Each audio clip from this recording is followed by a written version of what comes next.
I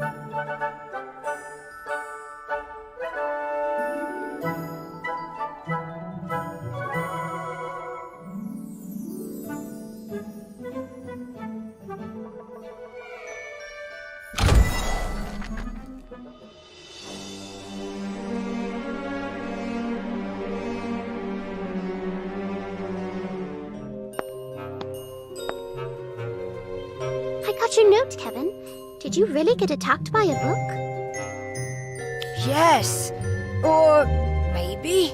Well, I'm not sure exactly what happened, but it's all very confusing. I was just about to tell Robin. What? That you fell asleep reading another history book and bumped your head on the table? I didn't fall asleep, Robin. But it was a history book, I think.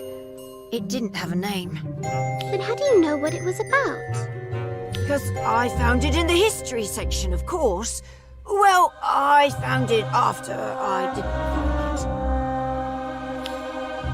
it. You're not making any sense, Kev. Are you sure you didn't hit your head? What I meant was I'd read every book in the history section, so I know what's in it and what's not. And this book was not in it. At least, not the first time I looked. If you read them all, why bother looking again? I was hoping Madame Pince had added something new and exciting. Preferably something special that really digs into history. You know how much I love a good story, and that's what good history is, a really good story. It's a shame so many authors don't realize how exciting it can be. Kev, can you please get to the point? Right, sorry. So, I looked again, and nothing. I was about to give up when I saw a slender book tucked between two copies of Hogwarts: A History. I know it wasn't there before because I'd just rearranged all the copies in order of edition. It simply appeared out of nowhere. And it fell off the shelf and bonked you on the noggin? Is that it? No, I brought the book back to Madame Pince, but she said it wasn't a library book, so I took it. It wasn't until I was on my way back to the common room that I was attacked by a three-headed dog. What? Where did it come from? From inside the book. I was walking through a corridor on the 3rd floor, flipping through the pages, which were all blank, by the way, when all of a sudden the book started shaking. My vision swirled, and then a giant three-headed dog was standing over. Unbelievable! Then what happened? I passed out.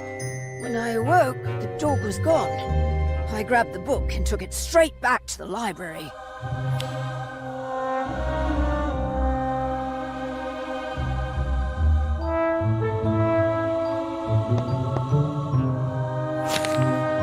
Definitely a history book, but this one has a name. Modern history. Well, at least I know Professor Binns will never make this required reading. Robin will definitely want this one another time.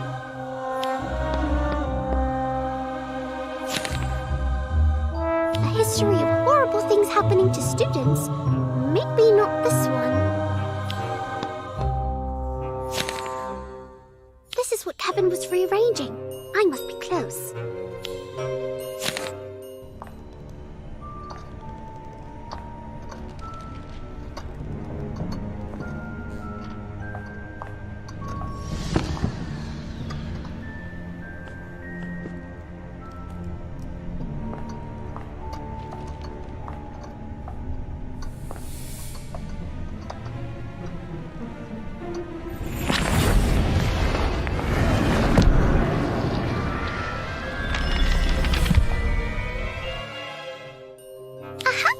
A book with no name.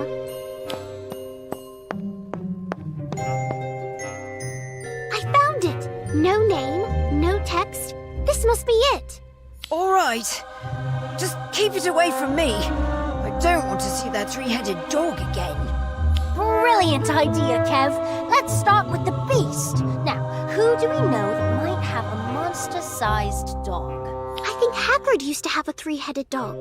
I heard him telling Professor Slughorn how much he missed it. He also said something about tearing up every time he's in the third-floor corridor on account of how good a guard dog it was. Kev, didn't you pass out on the third floor? There must be a connection there. Of course. If it's a story about Hogwarts, maybe we need to be where it happened when we open the book. That's how we get the whole story. What if it's about a giant three-headed dog? Do we really want the whole story? Relax, Kev. I'm sure it'll be perfectly safe. Now, come on. Let's live a little history, shall we?